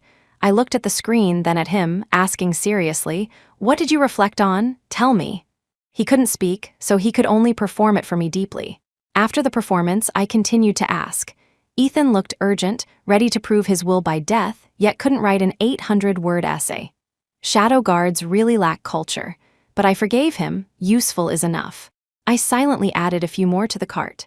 Scrolling through the clothes in the cart on my phone, I let Ethan choose a few he liked. He was very sensible. Only children make choices. He bought them all. The merchant even called him specifically to verify the sizes. The man's tone was serious and solemn, giving no hint of what he was going through. After Christmas, I flew back to the country with Ethan. Just after retrieving luggage, Ethan spoke. "Master, your subordinate called a car. We can go out now." In that instant, several people around looked at us. My face felt a bit hot. Abroad, few understood Chinese, but in the bustling domestic airport, this master was very explosive. Some young people whispered, glancing at us a few times, vaguely hearing things like playing big, unexpectedly femdom male slave, and so on. I pulled Ethan to leave quickly and warned him not to call me master anymore. In that instant, Ethan thought I was abandoning him, freezing in place and almost kneeling. In ancient times, him calling me master was right and proper. In bed, this could be called foreplay. But on the streets of the 21st century, I didn't want to be a subject of discussion yet. He had no shame, I still had some. No, I have to change Ethan's habit. I told Ethan to call me by my name directly. He obviously didn't dare, saying how could he call my given name? "Then just stay mute," I said briefly. The man put away my luggage silently. Like a large dog falling out of favor, he actually started playing mute seriously. He still wanted to be my mute husband. I saw through Ethan's mind but didn't puncture it. I took Ethan back to my hometown. Upon learning he was to meet my parents, the always calm shadow guard finally panicked, not sleeping well for several nights. My shadow guard got up in the middle of the night to search how to make master's parents satisfied with oneself. Of course, he couldn't search up decent answers, clicking into several improper links instead. Not sleeping in the middle of the night, I got annoyed looking at him, kicked him, and asked what he wanted to do. Ethan quickly knelt properly. I took his phone and threw it back, asking him to read what was written on it. Shadow guards lack culture, but luckily he was literate. Looking at the constantly jumping, enthusiastic small ads and the bold, naked text on them, Ethan read and read, gradually frowning tight. Seeing him unwilling to read, I smashed him with a pillow. "This, master doesn't like?" Ethan caught the pillow smoothly, speaking in a low voice. "What do you mean I don't like?" I climbed up to hang on Ethan's back, scrolling through the webpage with him. It was hot descriptions from a standard male gaze perspective. Very disgusting, but very tempting to creatures with testosterone. I glanced at Ethan, arm winding around his neck, pressing my whole weight on him, whispering orders in his ear. "I told you to read. Understood." His body just stiffened for a moment, ear tips reddening, immediately reading obediently in a low voice. The words were filthy. I stared at Ethan, wanting to see if he reacted. He was a normal man. In the 9 years I wasn't there, what did he rely on to masturbate? I observed for a long time, no reaction at all. If we hadn't just played, I'd really suspect he was impotent. Reading halfway, Ethan shut his mouth, phone screen locked tight in his hand. "Please punish, master. Your subordinate doesn't want to read anymore." I was tired of listening too. Yielding to his wish, I clicked open the screen and changed the page. "Then find something you like and read it to me." "Your subordinate doesn't like reading these. Then what do you like to read?" I got interested and pressed. "Except master, your subordinate likes nothing." He lowered his eyes, quite pure. Shadow guards were strong. I hung on him for so long, and he could still maintain a standard kneeling posture. Because sleepiness disappeared, I took out the newly bought toy and tried it again. Ethan's family background in the present world was good. Although he ran all over the world looking for me and ignoring proper duties, he could earn money himself. Just that when I heard clearly how he earned money, I really wanted to call the police. "What did you say you did?" I asked again. "Illegal boxing." The man lowered his head, also realizing the mistake. Couldn't tell. Quite wild privately. Relying on past life techniques and memories, Ethan fought illegal boxing in a Northern European underground gym for 3 months, the kind where you sign a life and death contract. The money he earned hadn't run out yet. He transferred it all to my card. Good fits my perception of a shadow guard. Killing without blinking in ancient times, illegal boxing in modern times. Counts as self-reliance. I glanced at Ethan. "No more fighting." "Yes." Ethan stood by my side. "From now on, I'll be master's bodyguard." The habit of subordinate was changed. This guy would still pop out a master, occasionally. Shadow guard and bodyguard professions are quite aligned. I nodded with satisfaction, then realized I didn't need a bodyguard. Too weird. What decent person brings a bodyguard to the streets? Ethan finally learned modern etiquette and bought expensive gifts and white liquor for my family, counting as 4 boxes of gifts. He seemed to treat himself as a son-in-law visiting for the first time, although I also told my family he was my boyfriend. My parents welcomed Ethan, mainly because his outfit was too imposing, plus the car in the yard, worth nearly 8 figures. He looked like a tycoon. "I just want master's parents to be at ease." This was how Ethan explained it. I didn't know where he got that conclusion. I ignored him and just accompanied my parents at home for a few days. However, the consequence of excessive wealth display was Ethan being surrounded by uncles and aunties in the community, curiously probing which rich family's son he was. My city wasn't big. In this community, everyone knew each other, so Ethan's background became a topic of gossip. Surrounded by old people, Ethan pressed his lips calmly. When leaving, a little boy spilled a drink on his pants, wetting a patch. I turned and walked away. Ethan panicked, chasing after me hurriedly. I hate Ethan getting stained with outsiders' smells. "Filthy." I frowned, glancing at Ethan with disgust. Living in the mountains before, Ethan had no chance to contact outsiders. Now when he went out, he got looked at a few extra times. A feeling of private property being peeped at. It had nothing to do with outsiders. I would only throw this toy away and change for a clean one. Ethan knelt on the ground with a pale face, not knowing what to do. I took him back to my rental. Ethan took off his clothes as soon as he entered. "Master, sorry, I'll go wash clean immediately." "Wait." Ethan stopped, waiting for my order. "I'll wash you." In the bathroom, I turned on the pressurized shower head, aiming it at the man and spraying chaotically. The water was cold, it was still winter. I didn't know how long I sprayed him until I felt he was clean inside before stopping. I turned off the water source, looking at the wretched man. The corners of his eyes were red and wet, looking at me expectantly. His chest heaved shallowly, giving a feeling of having been humiliated. "Master, am I clean?" He choked on water, his voice slightly hoarse. "Passable. Try and we'll see." My guess wasn't wrong. Mason was indeed in the modern world too. Seeing him for the first time, I remembered the black hoodie guy outside the dorm door. That must have been Mason. Although I didn't know why he didn't acknowledge me then, I looked him up and down and raised my eyebrows. Wearing a suit and tie now, looking even more presentable than in ancient times. "President Blackwood, I've heard a lot about you." I looked at the info on the business card and spoke teasingly. "Miss Sterling, don't be like this."